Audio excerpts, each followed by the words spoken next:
Hello everyone. Topic in this video lecture is buffering. In IO management, there is one IO design issue, that is buffering. Okay. So to buffer, that means to collect something temporarily. Okay. Generally ये जो scenario है कब का है, जब हमें किसी input device में से हमें डेटा लेना है किसी प्रोसेस को और वो डेटा को बफर करेगा. ओके. तो यहाँ पर उसकी कितनी टेक्निक्स है, क्या क्या उसका है, तो वो हम देखेंगे. Buffer, it is also issue for both block and character device. Okay. If you know what are the IO devices. Okay. So block device किसको बोलते हैं, जो block में डेटा रिसीव या फिर सेंड करता है. ओके. एंड कैरेक्टर डिवाइस किसको बोलते हैं, जो कैरेक्टर में पर कैरेक्टर, ओके, सिंगल कैरेक्टर जो सेंड करता है रिसीव करता है, उस डिवाइस को क्या बोलते हैं, कैरेक्टर डिवाइस. ओके. और ब्लॉक में वो ब्लॉक में हमें सेंड और रिसीव करता है. For example disk, hard disk होती है, वो हमें ब्लॉक में डेटा सेंड करती है और रिसीव भी ब्लॉक में करती है. Okay. In case of a process which reads the data from the modem without buffering, the user process has to be started up for every incoming in character. अब यहाँ पर ये जो है चार डिफरेंट ऑप्शंस है फॉर बफरिंग. ओके. सो सबसे पहला ये केस आता है कि unbuffered, after that buffering in user space, after that case 3 में क्या होता है कि कर्नल में भी बफरिंग होता है और यूजर स्पेस में भी होता है. फोर्थ केस में डबल बफरिंग इन कर्नल स्पेस. ओके. अब ये जो पहला वाला केस है अनबफर्ड इनपुट, वो क्या कहता है, देखिए यहाँ पर ये जो मॉडेम है, ओके, ये जो मॉडेम है वो डेटा सेंड करता है. अब डेटा सेंड करता है वो किस प्रोसेस को करता है, यूजर प्रोसेस. फॉर एग्जांपल मुझे उस डेटा को प्रोसेस करना है, मॉडेम ने जो भी डेटा सेंड किया है उसको मुझे प्रोसेस करना है, तो वो हो गई आपकी यूजर प्रोसेस. ओके. अब यूजर प्रोसेस को जब वो डेटा के ऊपर ऑपरेट करना है तो सबसे पहले उसको डेटा तो चाहिए. डेटा कौन सेंड करेगा, ये मॉडेम. ओके. और जिसकी कुछ डेटा रेट होगी, ऐसा तो नहीं है ना कि चलो मुझे चाहिए तो उसने ऐसे छू करके दे दिया, उसके डेटा रेट के हिसाब से वो सेंड करेगा. ओके. सो सबसे पहले अनबफर्ड इनपुट आता है. अब ये जो मॉडेम है वो कैरेक्टर डिवाइस है. ओके. कैरेक्टर डिवाइस है, तो वो क्या करेगा, कैरेक्टर बाय कैरेक्टर डेटा को सेंड करेगा. फॉर एग्जाम्पल मैंने यहाँ पे लिखा है this is high from Parul. Okay. ये जो है वो मॉडेम वो डेटा सेंड कर रहा है, किसको सेंड करना है, यूजर प्रोसेस को. ओके.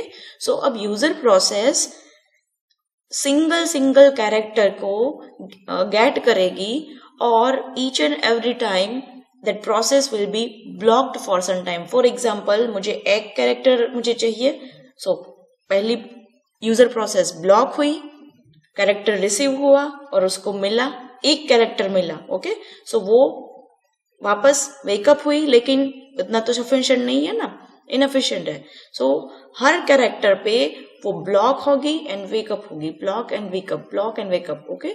जब कैरेक्टर रिसीव करने जाता है यहाँ पर मॉडेम के पास इनपुट आउटपुट मैनेजमेंट के थ्रू, तब वो टेम्पररी प्रोसेस क्या हो जाती है, ब्लॉक हो जाती है. ओके. और वैसे भी आपने शायद प्रोग्राम प्रोसेस मैनेजमेंट के वीडियो लेक्चर्स देखे होंगे, तो उसमें आपको पता होगा कि प्रोसेस है वो मीनवाइल जब उसको कोई इनपुट आउटपुट चाहिए तब वो ब्लॉक हो जाती है और वो रेडी क्यू में से from running state it's change to blocked state. Okay. So ये वाला केस है. अब अनबफर्ड इनपुट में क्या होता है कि वहां पर बफरिंग के लिए कोई स्पेस नहीं होती है. ओके. सो यहाँ पर प्रोसेस को हर बार ब्लॉक एंड वेकअप होना पड़ता है. जैसे ही वो कैरेक्टर रिसीव करता है वेकअप हो जाती है, जैसे ही वो कैरेक्टर के लिए वेट करता है वो ब्लॉक हो जाती है. Buffering in user space. Okay. अब यहाँ पर क्या ऑप्शंस आपको अवेलेबल है, user process provide an n character buffer in user space and does read of n character. Okay. Generally okay, यहाँ पर आपको शायद सिस्टम कॉल का आइडिया होगा. सिस्टम कॉल क्या है, it is just a kind of specified instruction. Okay. For example read, so read है ये सिस्टम कॉल है. ओके. सो जब user process read system call पर कॉल करेगी तो वो क्या करेगी, एक्चुअल में वो क्या करना चाहती है, वो किसी डेटा को रीड करना चाहती है. ओके.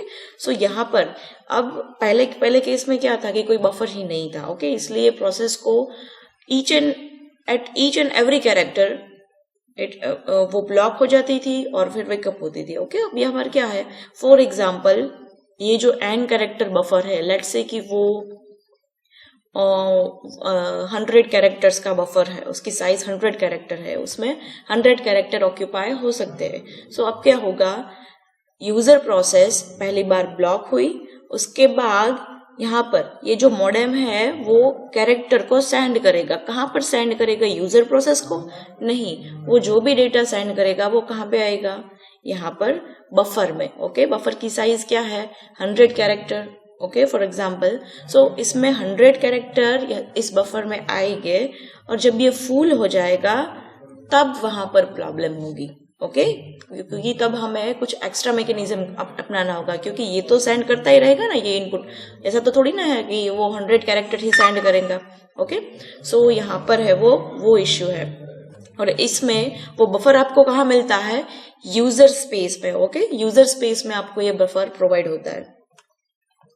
अब वो जो इश्यू था कि यूजर स्पेस में जो कर्नल है, जो बफर है वो फुल हो जाता है और फिर भी मॉडेम है वो कैरेक्टर सेंड करता है, तो वो डेटा हमारा लॉस्ट हो जाता है या फिर ओवरराइड हो जाता है। तो उस प्रॉब्लम को सॉल्व करने के लिए यहाँ पर एक दूसरा बफर जो है वो इंट्रोड्यूस किया गया, लेकिन वो कहाँ पर है, वो कर्नल स्पेस में है। कहाँ पर है, वो कर्नल स्पेस में। Okay, buffer inside kernel, to create the buffer inside kernel and interrupt handler is responsible to put the character there. Okay, अब जब ये यूजर स्पेस में जो कर्नल स्पेस है, ओके, यहाँ पर कर्नल स्पेस में है, तो सबसे पहले डेटा यहाँ पर आता है।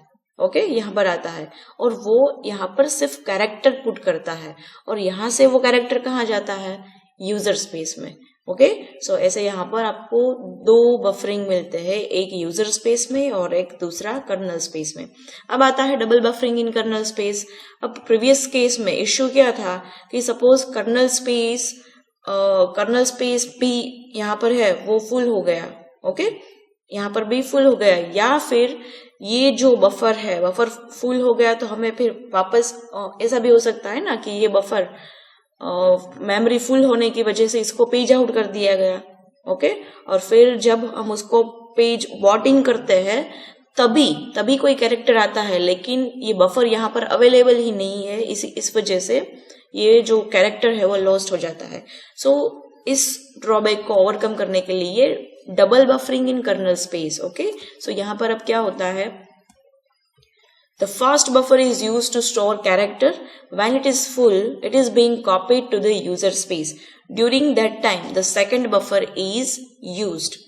In this way, two buffer takes turn. अब यहाँ पर क्या होता है, देखिए यहाँ पर अब दो बफर है। ओके, फॉर एग्जाम्पल यहाँ पर जो बफर है वो फुल हो जाता है, दैट मीन्स अब हमें उसको एम्प्टी भी करना होगा ना। ओके, और मीनवाइल जो डेटा आता है वो कहाँ पे सेव होता है, यहाँ पर कर्नल स्पेस में।